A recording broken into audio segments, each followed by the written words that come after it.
capítulo 5,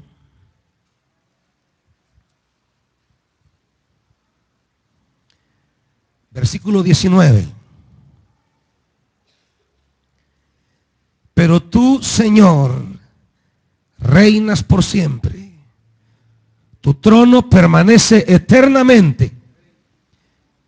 ¿Por qué siempre nos olvidas? ¿Por qué nos abandonas tanto tiempo? Permítenos volver a ti, Señor, y volveremos. Devuélvenos la gloria de antaño. La verdad es que nos has rechazado y te has excedido en tu enojo contra nosotros. Padre, tomamos este libro de tu santa palabra a fin de instruir nuestras vidas, a fin de nutrir nuestra espiritualidad, a fin de reorientar nuestros caminos.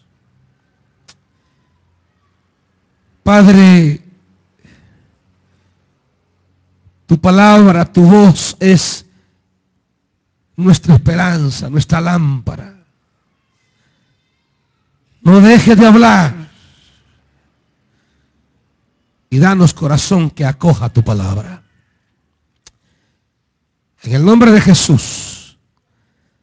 Amén. Siéntense, hermanitos.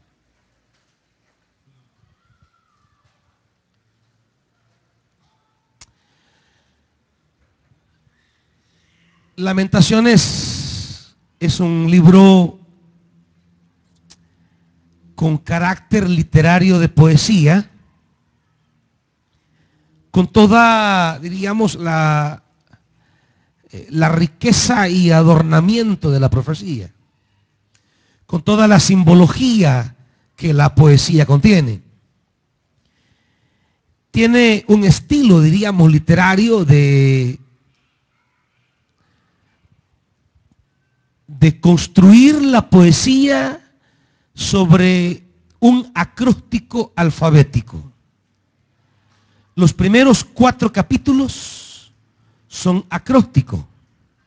Usted puede ver el capítulo 1, por ejemplo, tiene 22 versículos que son las 22 letras del alfabeto hebreo. Lo mismo el capítulo 2 con 22 versículos. En el capítulo 3 se extiende a 3 versículos cada letra del alfabeto. Por eso tiene 66 versículos. Y lo mismo el capítulo 4. El capítulo 5, aunque no es un acróstico, sin embargo mantiene la nomenclatura poética de 22 versículos. Por eso usted puede ver en el capítulo 1 que están numeradas las letras, están señaladas las letras. Versículo 1, Aleph. Versículo 2, Bet. Pregunto, ¿la Reina Valera lo tiene? La Reina Valera no la tiene, ¿verdad? Bien, la NBI en su formato ya trae señalado cómo cada versículo empieza con la respectiva letra del alfabeto hebreo. El versículo 1 empieza con la Aleph. El versículo 2 empieza con la Bet. El autor tiene que señalar con qué letra empieza cada versículo, porque lastimosamente al verter el idioma hebreo al castellano se pierde el acróstico. Ya no se puede apreciar cómo cada versículo empieza con una letra del alfabeto hebreo, porque en la traducción la palabra en hebreo ha perdido el equivalente. Pero la NBI se encarga de decirle a usted en el versículo 1 que es la Aleph con la que empieza el versículo 1, el versículo 2 con la Bet, el versículo 3 la Gimel, y así se va en cada versículo Dalet, He, Baal, Sachin, Het, Tet, Yod, Kaf, Lamed, Samech, Pe, Ayin, Sade, Kof, Resh, Sin, Shin, Tau. Son las 22 consonantes que forman, más que el alfabeto, es el alefato hebreo. Es una obra, diríamos, arquitectónica muy bien hecha. Que cada versículo empiece con una letra del alfabeto hebreo. Ya lo vimos que es común en otros libros de la Biblia, como el Salmo 119 y otros salmos que son acrósticos. Lo vimos en el caso de Proverbios 31 también, el canto a la mujer virtuosa, que también es un acróstico siguiendo las letras del alfabeto hebreo. Y así es el capítulo 2. Por eso vuelve a empezar el capítulo 2, ay, porque es la palabra que empieza con Aleph en hebreo. Y ahí se va en todo el capítulo 2 lo mismo, 22 versículos, y cada versículo comienza con una letra de los 22 consonantes del alfabeto hebreo. Y repito, en el caso del capítulo 3 es diferente. En el caso del capítulo 3, versículo 1 empieza con Aleph, versículo 2 empieza con Aleph, versículo 3 empieza con Aleph. Esto es algo que no se aprecia la poética en castellano porque la traducción ya no lo permite. Pero en el hebreo no solamente se ve aquel poema acróstico, sino que a la hora que lo está pronunciando, a la hora que lo está declamando, tiene aquella asonancia que hace agradable al oído. Y no solamente es agradable, sino que también se convierte en una técnica mnemotécnica para memorizarse el texto. El que fuese un acróstico era instrumento para aprender de memoria el texto. El hebreo sabía, empiezan los primeros 3 versículos con la Aleph, empiezan los siguientes 3 versículos con la Bet, empiezan los siguientes 3 con la Gimel, y él tenía una facilidad mental para irse memorizando el texto bíblico. Esto de por sí ya habla del papel redentor de la obra del Espíritu a la hora de inspirar la Biblia. El Espíritu redime la creatividad humana para su gloria. El Espíritu redime esas capacidades humanas de construir poesía y las coloca al servicio de su palabra.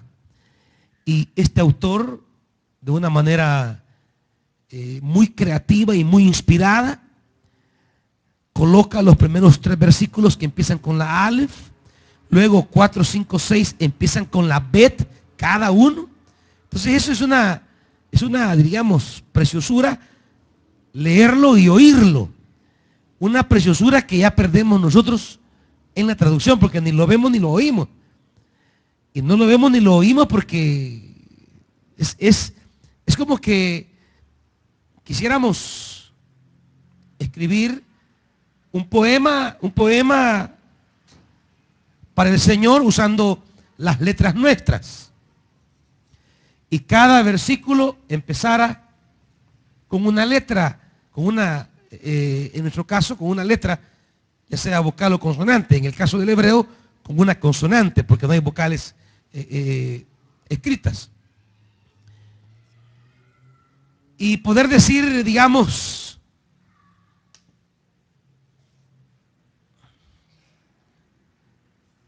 que los acrósticos que hacen para sus cumpleaños o para Navidad, que son tan frecuentes, o para un momento especial, pero que en el caso de Lamentaciones, el acróstico no forma una palabra, sino que el acróstico es a partir de cada consonante del alefato hebreo. Como decir, añora nuestra alma a Jehová, porque buenas son sus obras. Es decir, decir una frase que empiece con esa letra. Y claro, usted ya ve el poema y desde que lo ve este orden. A, B, C, D, E. Aún para memorizárselo va a ser más fácil, porque usted sabe que solo tiene que seguir el orden del alfabeto nuestro. Y aprecia no solamente la facilidad de memorizar, sino que aprecia la estética de un poema que sigue este orden. Eso es Lamentaciones en términos literarios. Está organizado en una poesía de esta manera. Solo el capítulo 5 no es un acróstico, aunque mantiene 22 letras para preservar el orden de 22 de los capítulos anteriores. Aunque no sea un acróstico, pero mantiene ese toque poético. Bien, quiero recordarles, amados hermanos, en el momento que usted sienta la necesidad, levante la mano y haga la pregunta que se le venga en la mente, porque no hay al final tiempo para preguntas. El tiempo para preguntas es toda la clase.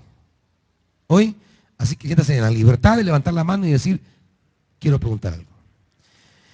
Esto es Lamentaciones en términos literarios, es una poesía muy técnicamente preparada, arreglada, que nos revela, como dije anteriormente,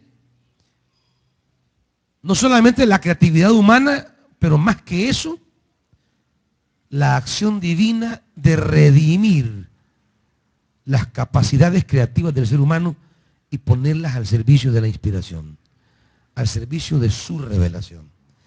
Es algo que viene con toda la literatura misma de la Escritura. Habrá cosas, por supuesto, que son parte de la poesía,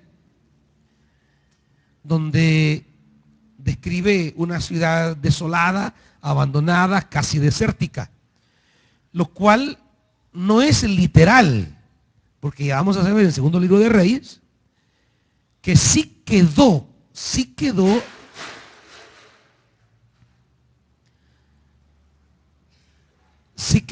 en Jerusalén, sí quedó en Judá una población. El texto lo dirá, segundo libro de Reyes 25. Se quedará allí una población, será una parte de la población las que irán al exilio durante 70 años, pero se quedará otra parte todavía para mantener una economía básica que siga rindiendo tributos a Nabucodonosor y después a los que van a gobernar el imperio.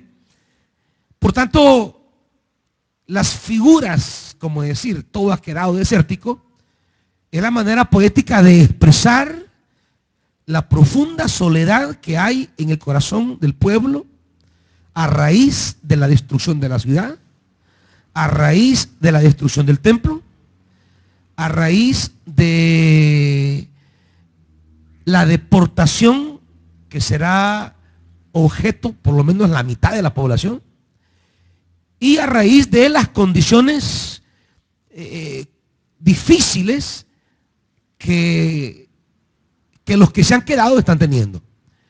Ellos están experimentando o teniendo situaciones de extrema crisis y profunda necesidad. Entonces todo este panorama sombrío llevará a producir esta obra que se conoce posteriormente como el libro de Lamentaciones. Quisiera quizás entrar al libro en la perspectiva de los personajes que aparecen en el libro, porque aunque no aparezcan nombres, sí hay personajes en el libro. Capítulo 1, capítulo 2,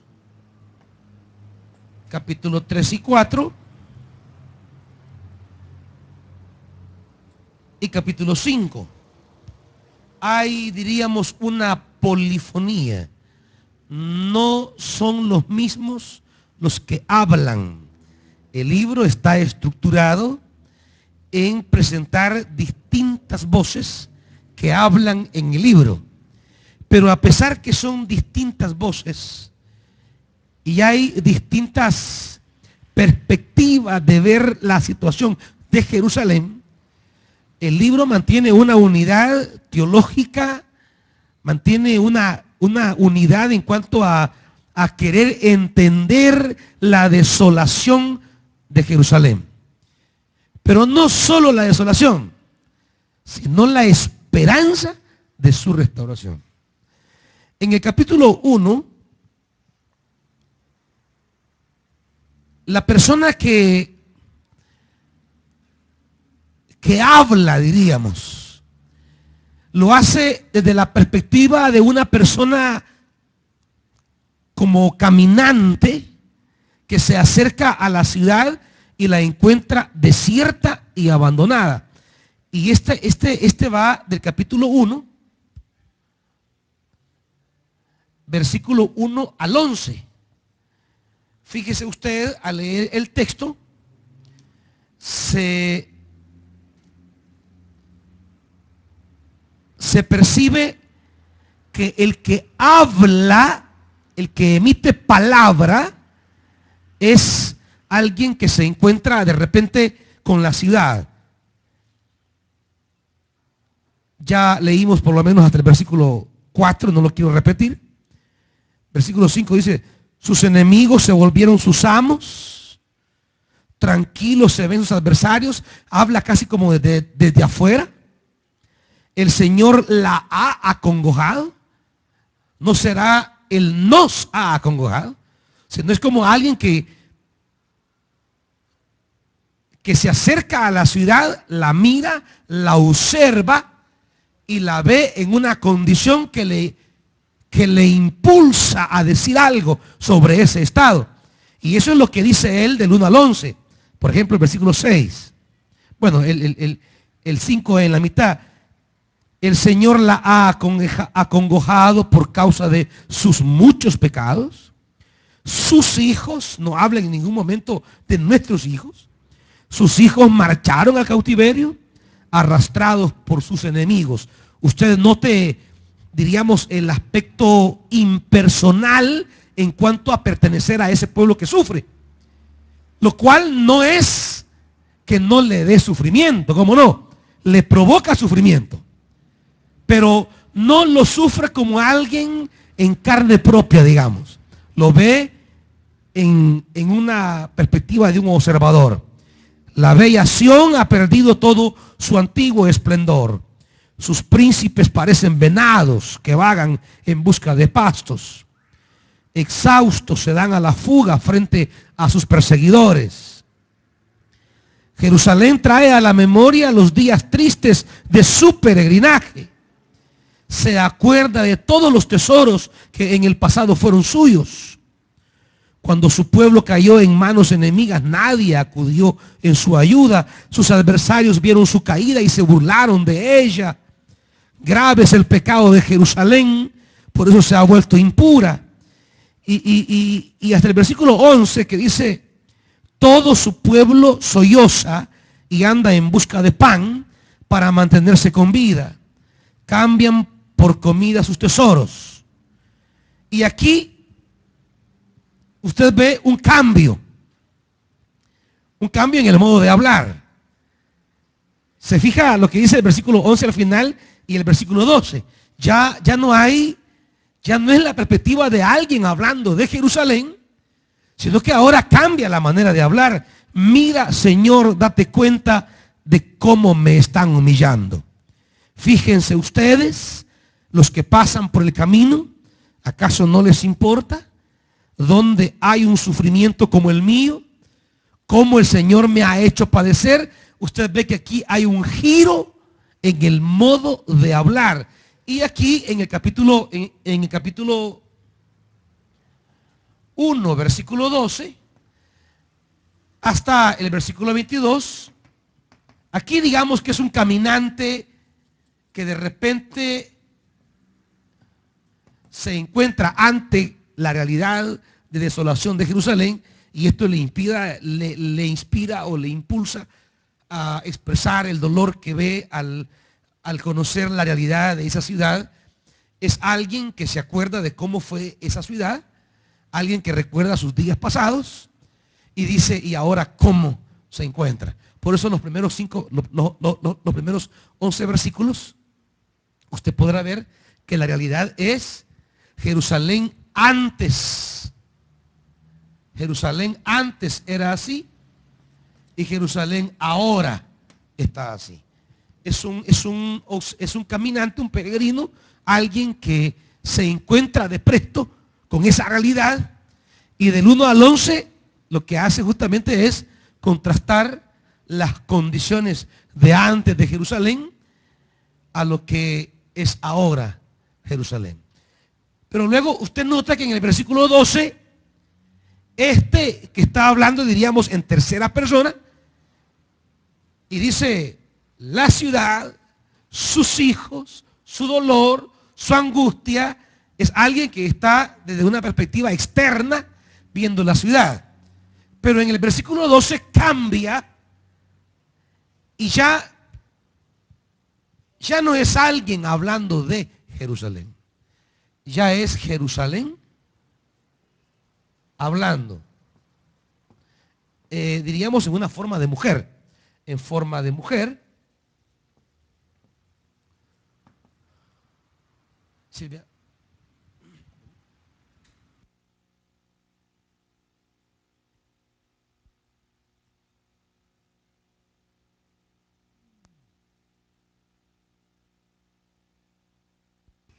Ya es Jerusalén quien habla de su dolor.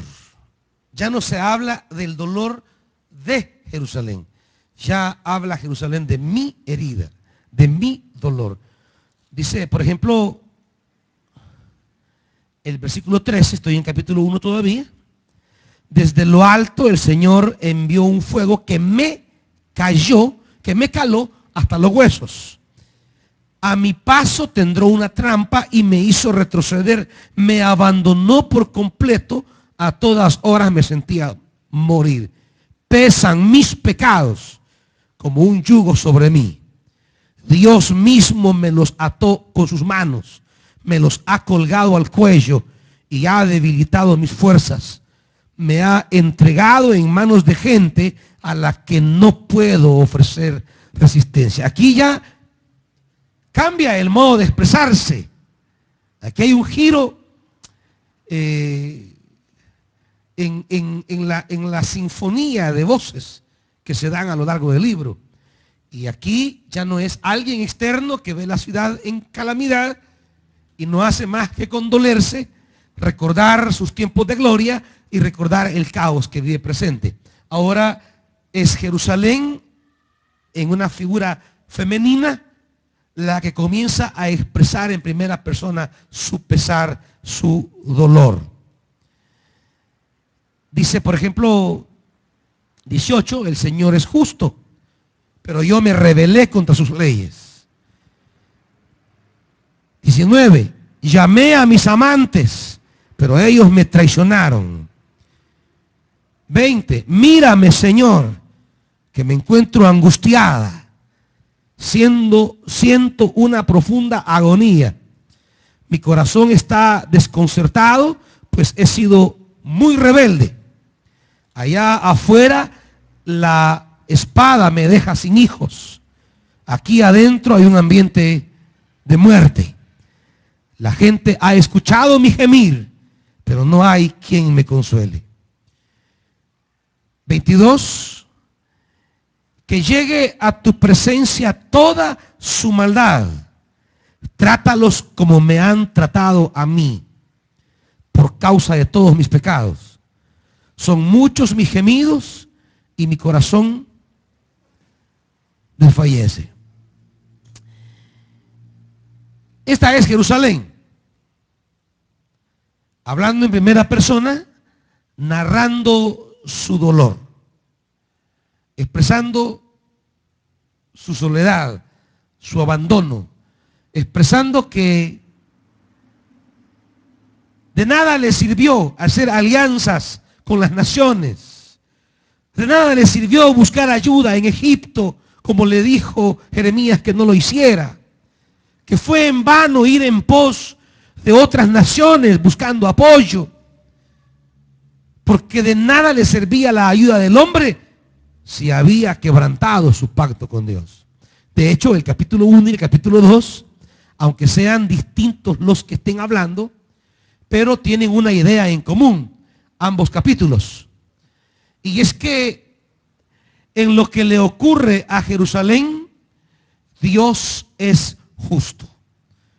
Lo que le pasa a Jerusalén, aunque sea doloroso, aunque sea difícil, aunque sea tortuoso, pero aún así, siendo algo tortuoso y difícil de asimilar, se va a declarar en el capítulo 1 y capítulo 2 que sin embargo Dios no tiene la culpa.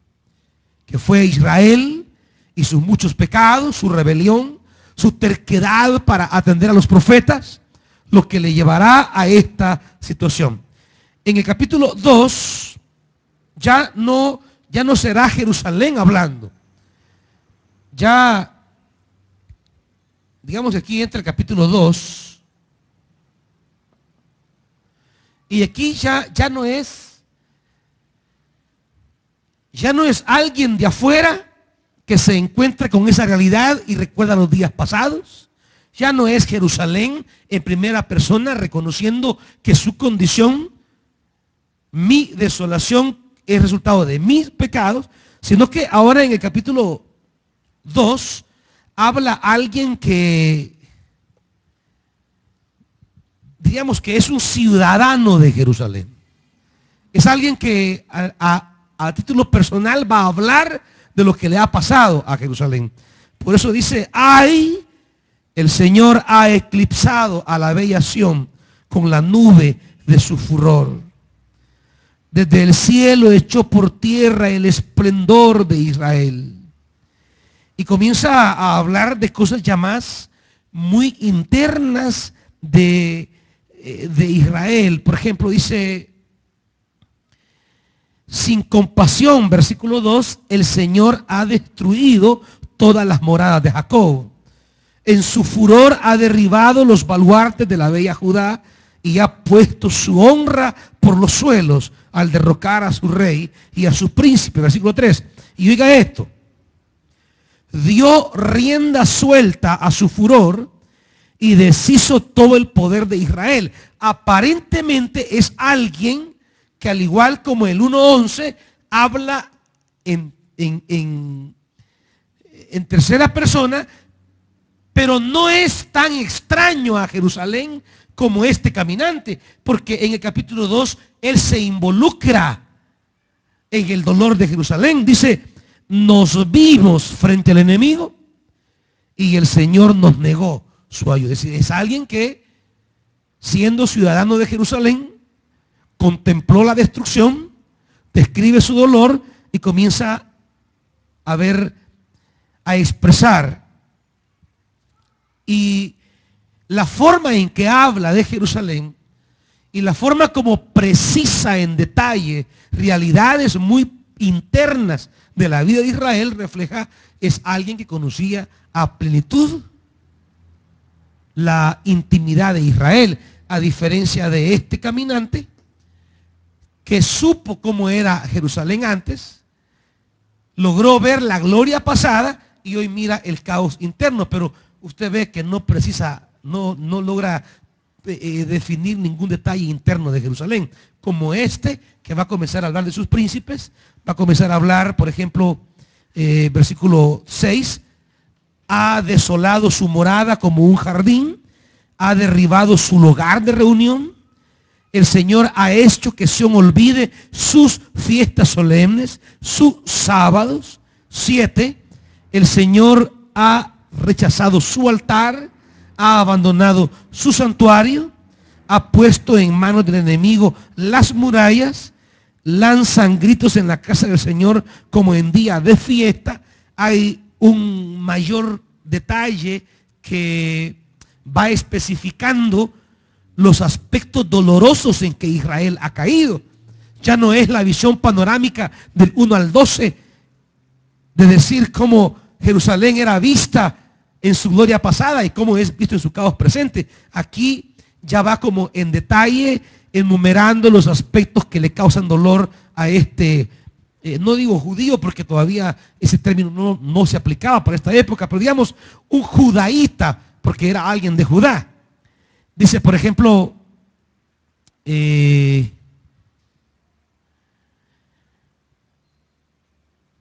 las puertas se han desplomado. Él rompió por completo sus cerrojos. Su rey y sus príncipes andan entre las naciones. Ya no hay ley, ni profetas, ni visiones de parte del Señor. En la bella Sión los ancianos se sientan silenciosos en el suelo, se echan ceniza sobre la cabeza y se visten de luto.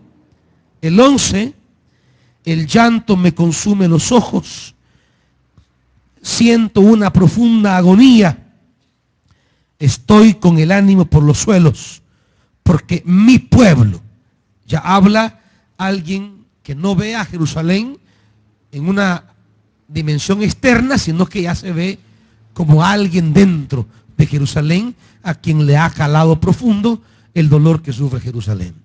Ya en el capítulo 2 tenemos a alguien que comienza a describir, ya no desde afuera, ya no Jerusalén personificado en forma de mujer, sino alguien que perteneciendo al pueblo de Judá comienza a enumerar en detalle los diferentes aspectos que formaron parte de la vida de Israel, y cada uno de ellos es como una puñalada. Cuando comienza a enumerar niños, ancianos, templo, altar, sacerdote, profetas, visiones, comienza a enumerar en detalle los elementos que formaban parte de la vida de Israel, y como que en cada mención fuera una puñalada que va sintiendo de profundo dolor. Por eso dice, se me consumen los ojos y siento una enorme agonía.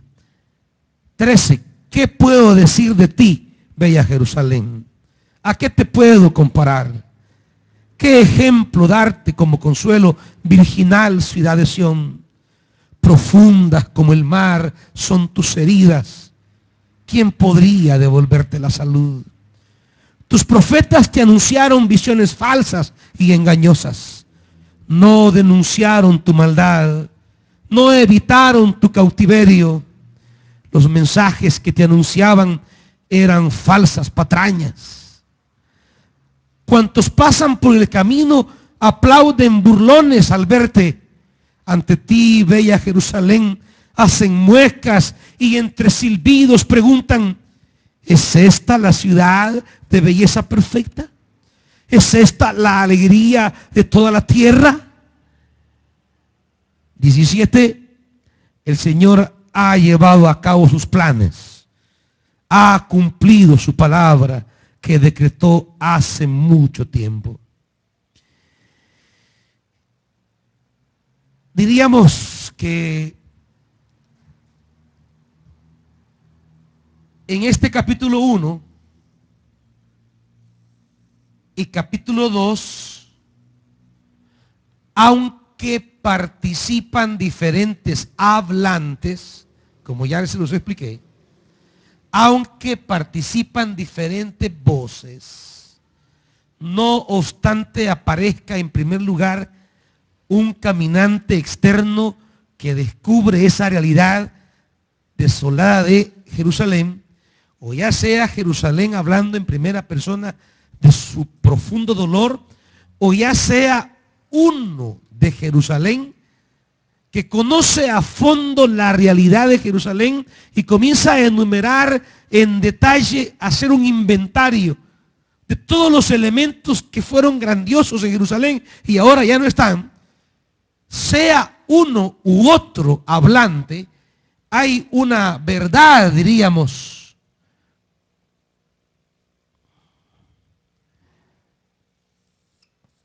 hay una verdad que los dos capítulos en el que participan muchos hablantes comunican.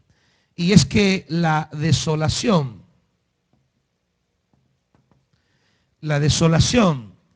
diríamos quizás el exilio o la deportación, porque para esto no se puede hablar de cautividad.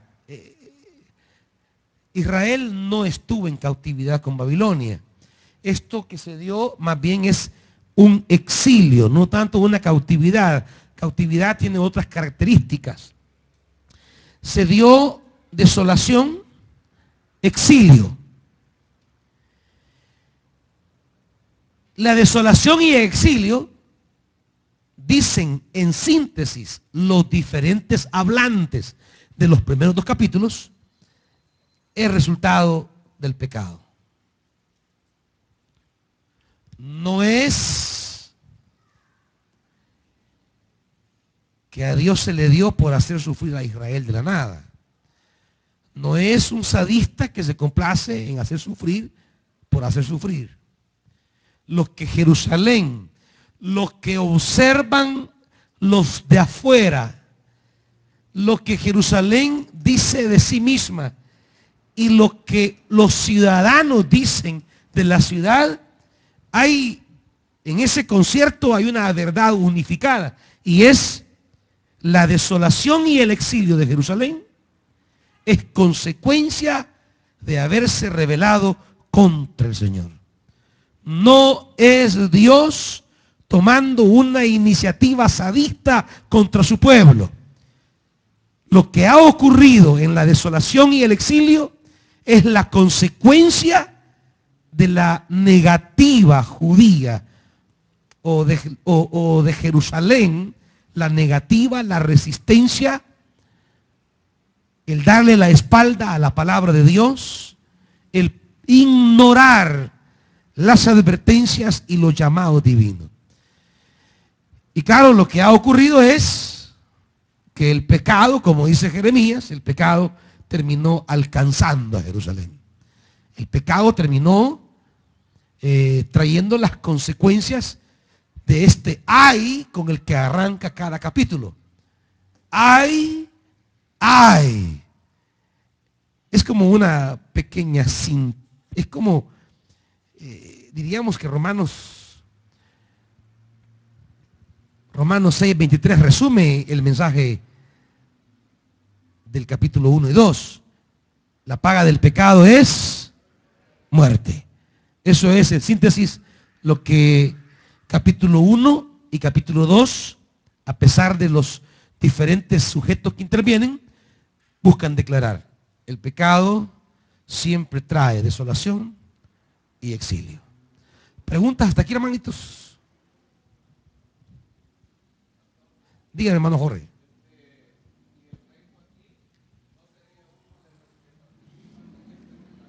¿Quién? No. Ya vamos a leer, bueno, leíamos algo del rey Joaquín. Los políticos casi nunca son poetas, hermanito. ¿Verdad?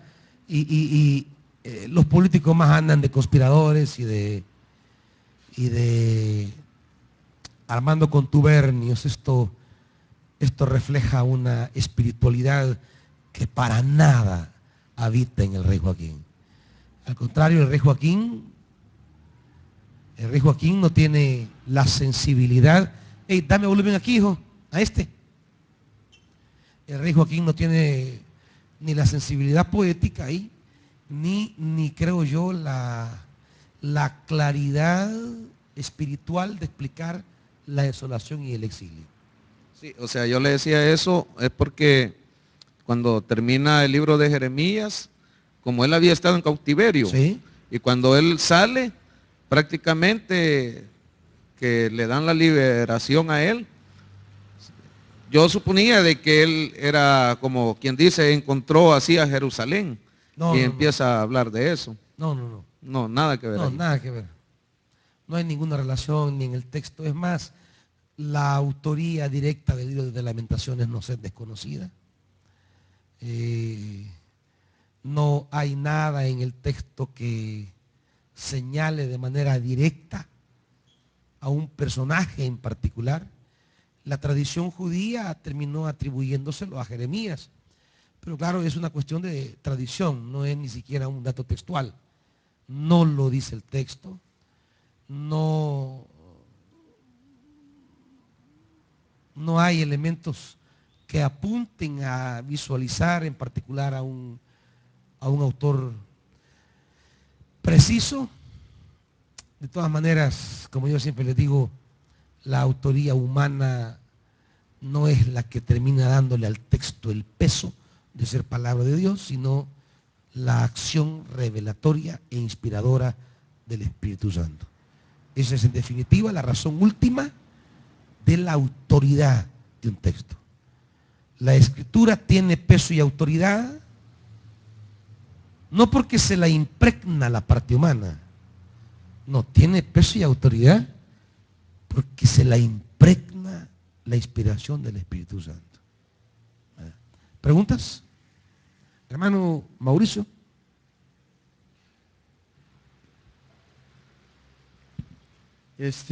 Con respecto al capítulo 5, con lo que usted nos explicaba al principio, del orden que llevan los demás capítulos, 1, 2, 3 y 4, que son de Aleph, Bel, Gimel.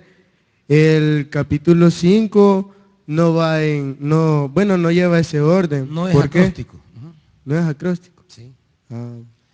O sea, lo que te quiero decir es que no es acróstico como los otros, que no llevan ese orden que tú dices. No es acróstico. Tu pregunta es ¿por qué? Lo que los biblistas explican es que el capítulo 5 es probable que haya sido una autoría distinta a los capítulos anteriores. Es decir, que el capítulo 5, dentro de ese grupo de escritores o editores de las Escrituras, otra mano haya sido la autora de ese capítulo, ya que no siguió el estilo literario, y no solamente no siguió el estilo literario, sino que incluye ya en el idioma hebreo un lenguaje bien diferente al de los primeros 4 capítulos. ¿Verdad? Claro, el tener autoría humana distinta no le resta ni un centímetro de autoridad a ninguna porción de la Biblia. Es la explicación más normal que se puede sugerir. ¿Por qué alguien cambia? No solamente el formato, cambia el vocabulario, ¿verdad? Y no solo cambia el vocabulario, cambia la temática. Ya vamos al capítulo 5. Porque no solamente cambia estilo y vocabulario, cambia el mensaje, le impregna el elemento de esperanza, que solo está planteado en los capítulos anteriores, pero aquí lo desarrolla con mucha más claridad. ¿Preguntas? Bien. En síntesis, capítulo 1 y capítulo 2 declaran que el dolor de Jerusalén no es consecuencia de Dios, sino del pecado. Y usted dirá, ¿y por qué una verdad aparentemente tan sencilla tiene que ser declarada? Es que esto es así. Cuando el ser humano enfrenta situaciones adversas, en su psicología humana está el fenómeno de defenderse. Y esto arranca desde el Génesis. Cuando Dios le recrimina a Adán su desobediencia, ¿cómo responde a Adán? La mujer que me di. Es decir, en ningún momento Adán pasa por un proceso de introspección que le lleve a reconocer que lo que está viviendo es su propio pecado.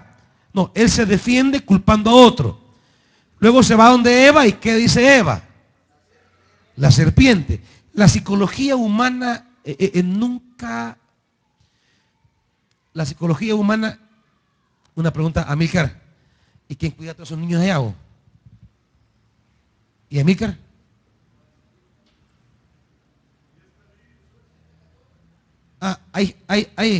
No se vayan a matar estos bichos ahí. y tengamos que resucitar a algunos por aquí. Hey, vayan a ver quién nos está cuidando. ¿Vos lo estás cuidando? Ah, va. En la, diríamos, estructura psicológica humana, la primera respuesta nunca es una respuesta de reconocer que esto que estoy pasando es fruto de mi proceder. Nunca. No existe eso. Usted nunca lo va a ver que sea la respuesta inmediata del ser humano ante algo negativo a su vida. Nunca. Siempre el ser humano atribuirá esta desolación o lo que está viviendo adverso, siempre lo atribuirá a otra persona. Siempre. Nunca dirá el trabajador, sí, fíjese que me despidieron porque ese viejo maldito. Nunca va a decir el trabajador, sí, hombre, es que yo llegaba muy tarde. Hombre. No, hombre, tiene razón, hombre, es que yo me robaba lapiceros, hombre. No, hombre, tiene razón el jefe. Yo me robé unas resmas de papel un día. Díganme, ¿quién reconoce? Todos justifican que lo que le hicieron no tenía nada que ver por su proceder, sino que era enemistad, chirria que tenían contra él. No, hombre, es que ese viejo, el pastor, hombre. Es que ese líder. Es que mi tata, mi nana. Nunca nadie responde a la adversidad que vive en términos de preguntarse, ¿qué participación tengo yo en esto que estoy pasando? Nadie. No es parte de nuestra psicología humana, en nuestra nebulosa realidad, no es parte intrínseca nuestra hacer una declaración tal y decir esto es resultado de mis errores. Siempre otros son los que tienen errores y estos afectaron mi vida. Siempre son otros, yo simplemente soy víctima. Por eso la palabra de Dios, y esto es, digamos, lo que va a diferenciar la palabra poética a otras poesías que se puedan crear en el mundo, es que la palabra poética, aunque tenga un género literario de ese mundo creativo humano, pero revela una verdad divina que no es natural al ser humano. Y lo que el Espíritu declara en los primeros 2 capítulos a través de esta construcción literaria es: Dios no es el culpable. Que es lo que la gente siempre dice. Dios, ¿por qué? Y el gran drama que arman con Dios, va. ¿Por qué me pasó esto? Bueno, y vienen los reclamos contra Dios. Lo primero que Lamentaciones quiere declarar es lo que Jerusalén está viviendo. Lo que ven los observadores externos. Lo que declara Jerusalén de sí misma. Y lo que este ciudadano judaíta hace un inventario del dolor de Jerusalén, se unen en una sola declaración. Es la rebelión nuestra la que nos ha ocasionado esta realidad. Pero al cierre del capítulo 2, preparando la apertura del capítulo 3, se nos abre que si el pecado es el que nos ha traído aquí, significa que no estamos aquí porque Babilonia sea más grande. Significa que no estamos aquí porque mis enemigos sean más poderosos. Significa que no estamos aquí porque estamos frente a algo que no haya manera de vencer. Estamos aquí porque hemos pecado contra Dios. Pero terminará el capítulo 2 diciendo, pero si este es el problema, si esto es lo que nos ha traído aquí, esto tiene solución. Esto puede resolverse. Y es donde al cierre del capítulo 2 y en la apertura del capítulo 3 se instará a reconocer en Dios un Dios que perdona. Y se instará al pueblo a una búsqueda de Dios. Por eso dice el capítulo 2,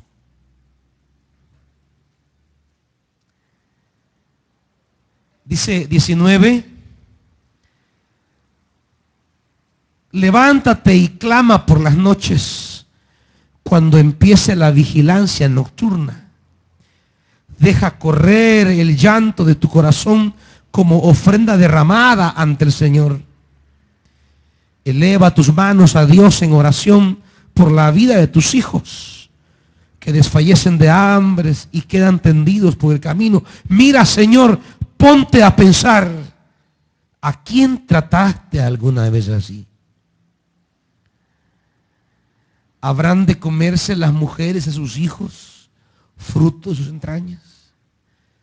¿Habrán de matar sacerdotes y profetas en el santuario del Señor?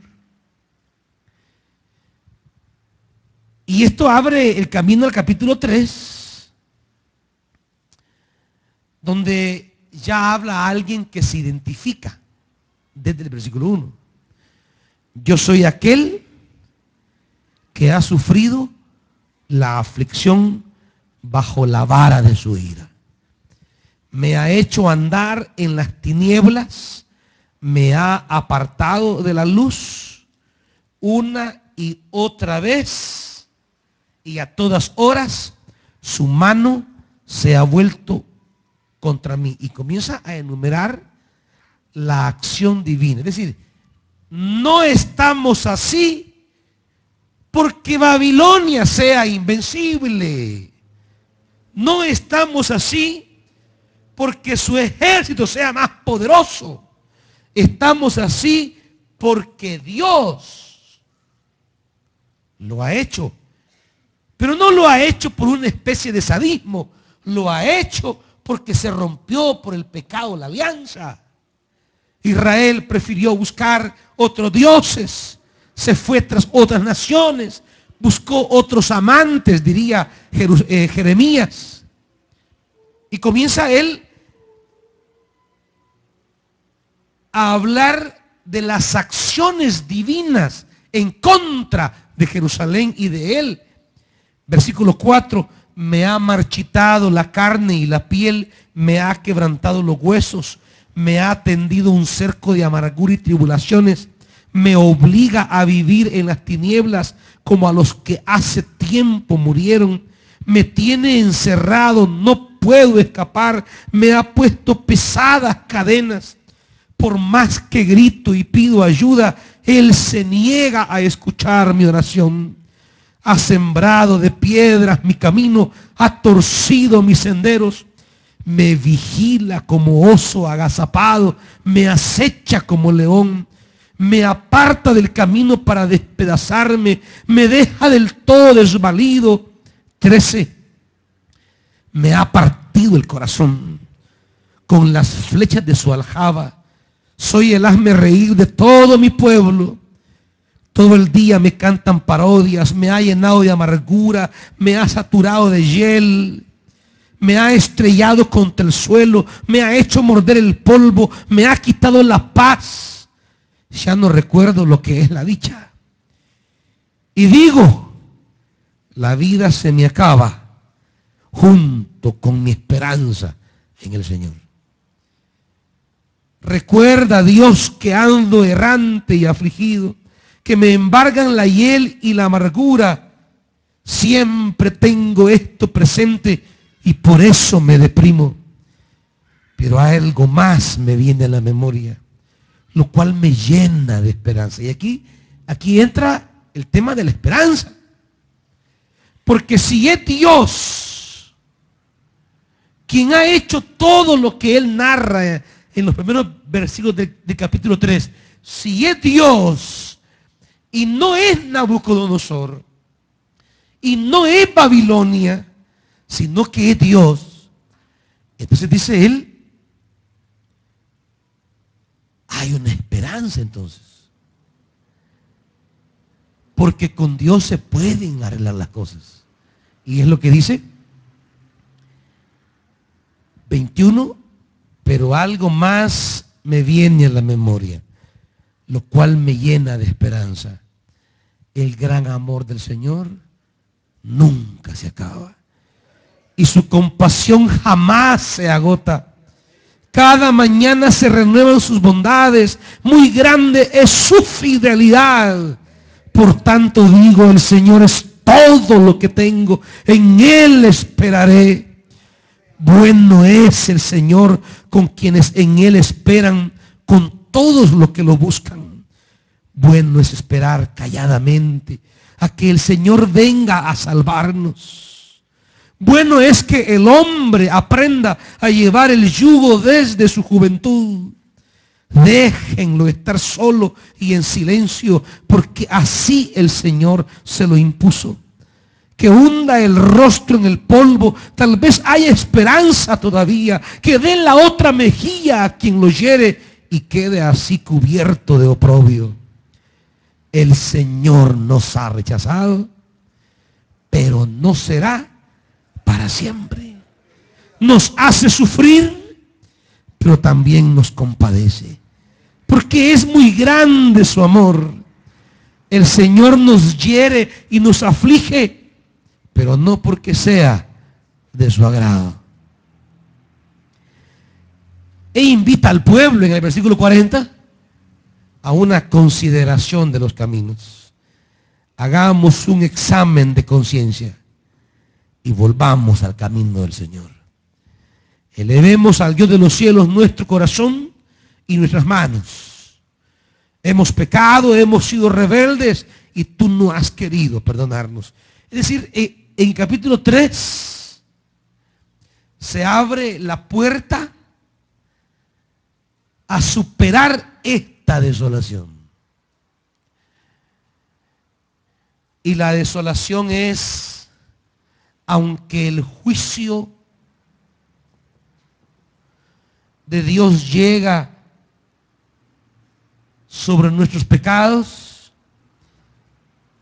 pero su misericordia es para siempre. Su fidelidad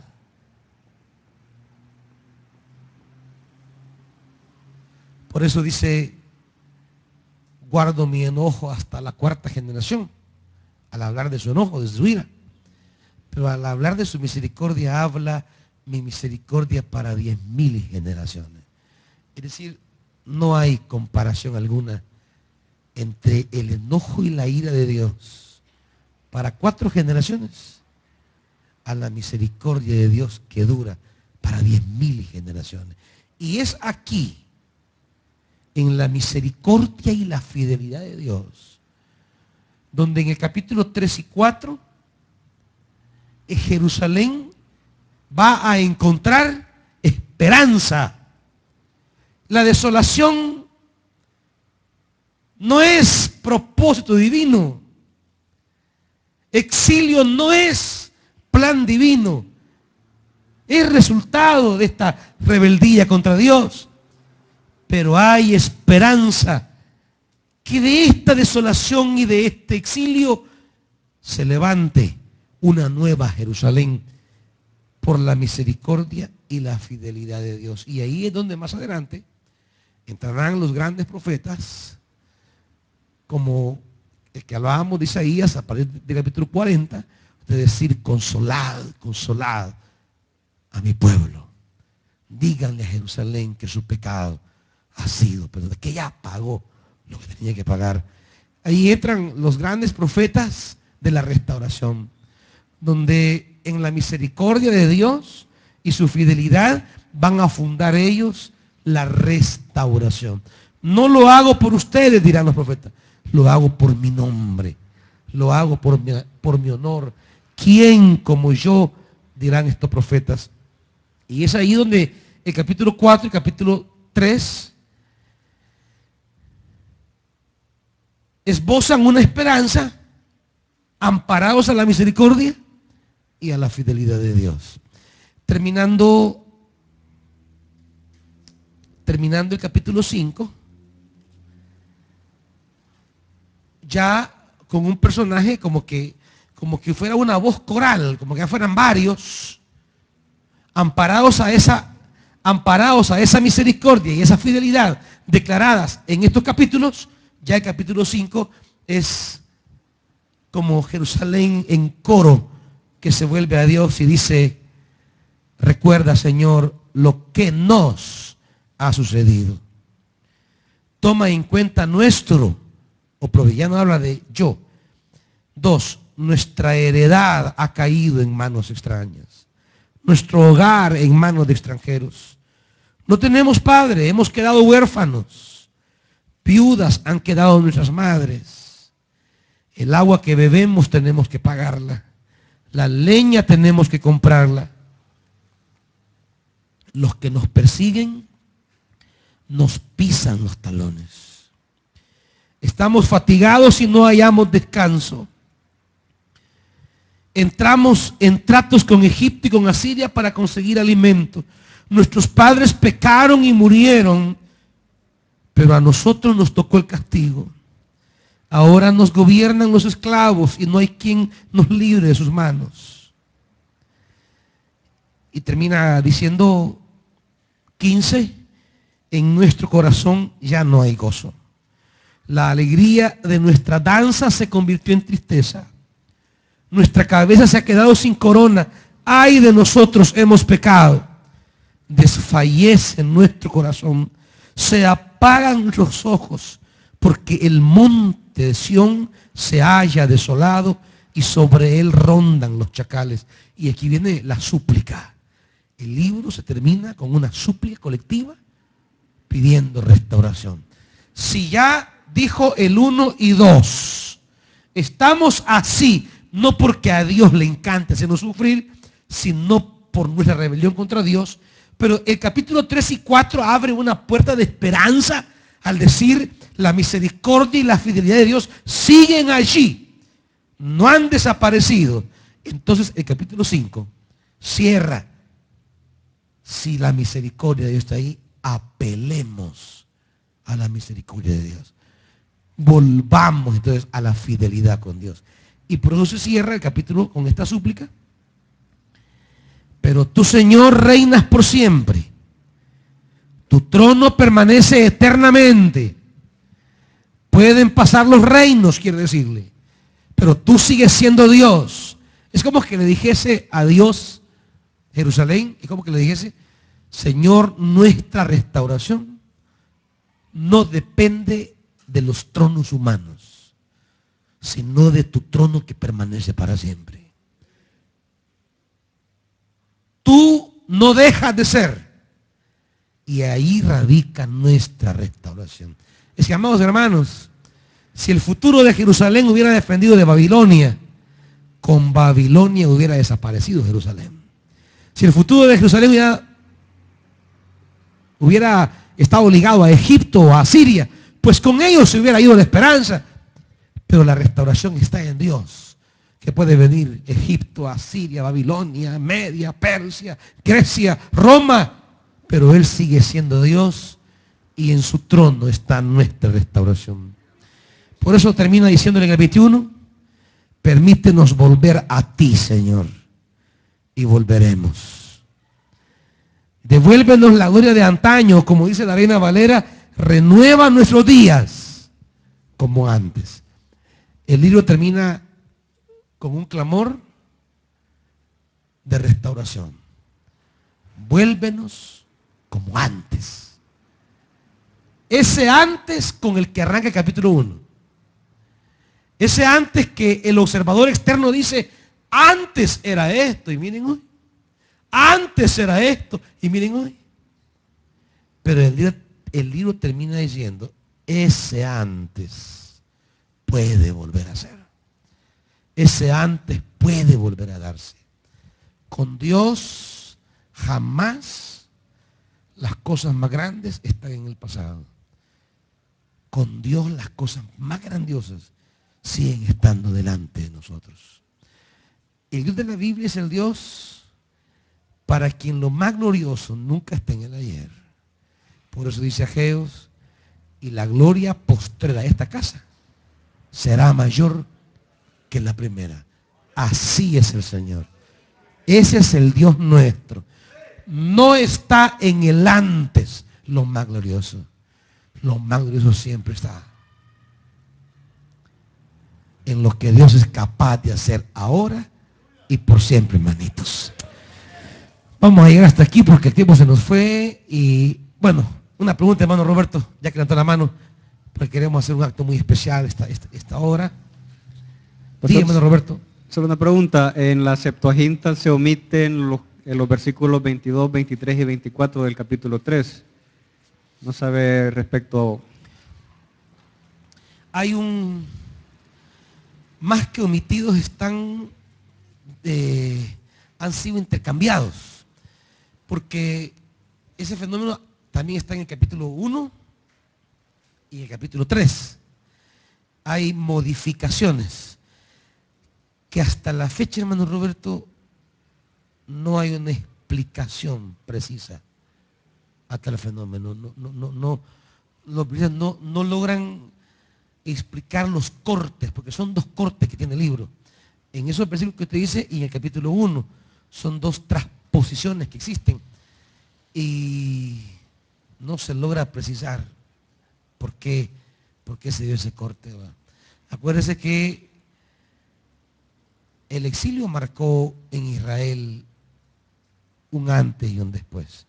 Por eso no están equivocados los biblistas cuando dividen la teología, la historia de Israel en preexílica, exílica y posexílica, porque cambiaron tantos énfasis. Las construcciones teológicas que se hacían en Jerusalén con los que se quedaron, que tenían su culto, sacerdotes y lugares santos siempre, y los que se fueron al exilio también fueron construyendo la memoria de Israel. Por eso tenemos las explicaciones que hemos venido hablando del cronista, el deuteronomista, que buscaban explicar por qué Israel cae en la cautividad. Y claro, son las perspectivas de los que se fueron, los que se quedaron, van creando explicaciones teológicas a la condición de Israel. Y en todo esto, y las traducciones, se pegan saltos que no se pueden explicar hoy día. Es más, hay porciones de la Biblia, sobre todo en el Antiguo Testamento, que no tenemos ni idea de cuál sea la traducción correcta, porque no hay un texto seguro del cual podamos tomarnos, y a veces la Septuaginta es la que se echa a mano. Son pequeñas porciones del Antiguo Testamento, pero existen y ahí están problemáticas para traducir. Bien. Tenemos entre nosotros a un hermano que ya algunos de ustedes conocen, sobre todo los que asisten a la Universidad Evangélica, que es compañero de ellos en la universidad, el hermano Charlie Bustamante. El hermano Charlie sale para Paraguay el 15 de julio a una obra misionera. Estará 3 meses